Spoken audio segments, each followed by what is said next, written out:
നിങ്ങളുടെ favourite shows ഇനി ഒരിക്കലും മിസ്സാവില്ല. ഇപ്പോൾ C5 കാണും നിങ്ങളുടെ ഫേവറേറ്റ് ഷോസ് തികച്ചും സൗജന്യമായി. സുജാത, നിങ്ങളിപ്പോ എത്തി? സുജാത നല്ല ആളാ. പോകുന്നെങ്കിൽ ഞങ്ങളോട് കൂടെ ഒന്ന് പറയണ്ടേ? അത് പിന്നെ പെട്ടെന്ന് അങ്ങനെ ഒരു തീരുമാനം എടുത്തു. ഓ, പിന്നെ രാമകൃഷ്ണേട്ടൻ പറഞ്ഞിരുന്നല്ലോ ഹരിക്ക് താല്പര്യമില്ല, മരുന്നുണ്ടാവില്ല എന്ന്. ഇത് തന്നെ എത്ര പാട് കഴിച്ചിട്ടാ ഒന്ന് എത്താൻ പറ്റിയെന്ന് എനിക്ക് മാത്രമല്ലേ അറിയൂ. ചിലരുടെയൊക്കെ മനസ്സലിഞ്ഞാലല്ലേ നമുക്കൊക്കെ ഒന്ന് പുറത്തോട്ട് ഇറങ്ങാൻ പറ്റും. എന്തായാലും നന്നായി. ഇനിയിപ്പോ ഒന്നിച്ചിവിടെ 2-3 ദിവസം ഉണ്ടാവുമല്ലോ. ആ,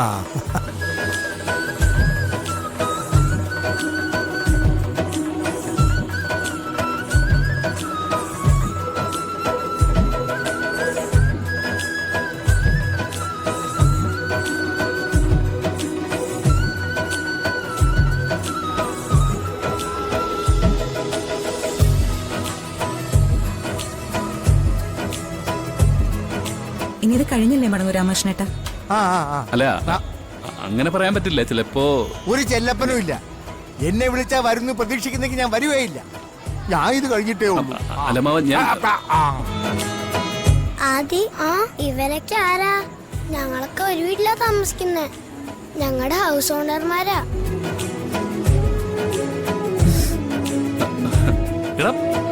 കൊള്ളാലോടാ നിന്നെ പരിചയപ്പെടുത്തല്.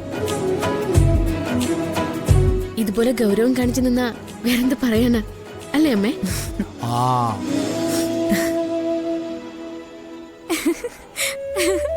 എനിക്ക് ഇങ്ങോട്ട് പോരുന്ന കാര്യമൊന്നും അറിഞ്ഞൂടായിരുന്നു അമ്മാവ. ഓ, സ്കൂളിൽ നിന്ന് തിരിച്ചെത്തിയപ്പോ എടി പിടിയുന്നൊരു റെഡിയാവലും ഒറ്റ ഇറക്കുമായിരുന്നു.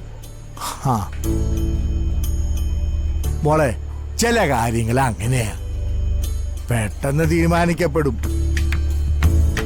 അല്ല, ഈ ഒരു യാഗം കഴിയുമ്പോ അങ്ങനെ ഒരു പ്രാർത്ഥനയും എനിക്കുണ്ട്.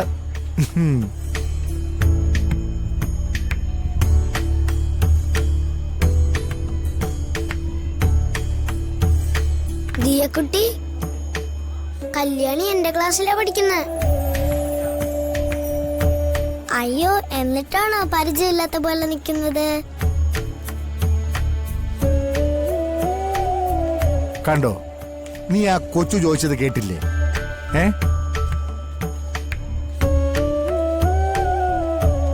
എന്റെ ഒരു ഫ്രണ്ടിന്റെ വണ്ടിയിലാ ഞങ്ങള് വന്നത്. അവളുടെ കൊച്ചുമോളാ. ഓ,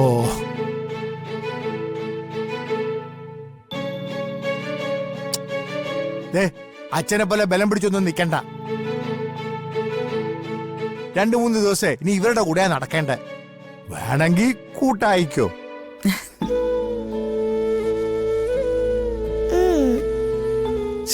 നമുക്ക് അമ്പലത്തിലേക്ക് പോവാം. ചെല്ല്.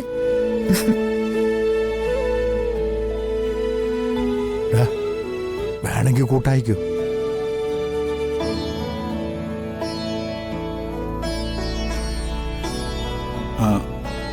സാധനങ്ങളൊക്കെ വണ്ടിയിൽ തന്നെ ഇരുന്നോട്ടെ അല്ലേ? അതൊക്കെ നമ്മൾ താമസിക്കാൻ പറഞ്ഞിരിക്കുന്ന സ്ഥലത്ത് ഡ്രൈവർ തന്നെ കൊണ്ടുവച്ചോളൂ. നമ്മൾ അതിനൊന്നും സമയം കളയണ്ട. അതെ, ശരിയാ, അതാ നല്ലത് അല്ലേ ഹരിതേ? അതെ. എങ്കിൽ പിന്നെ നമുക്ക് അങ്ങോട്ട് നടക്കാം. ഡൗൺലോഡ് ചെയ്യൂ C5 ആപ്പ്. കാണൂ എല്ലാ എപ്പിസോഡുകളും സൗജന്യമായി.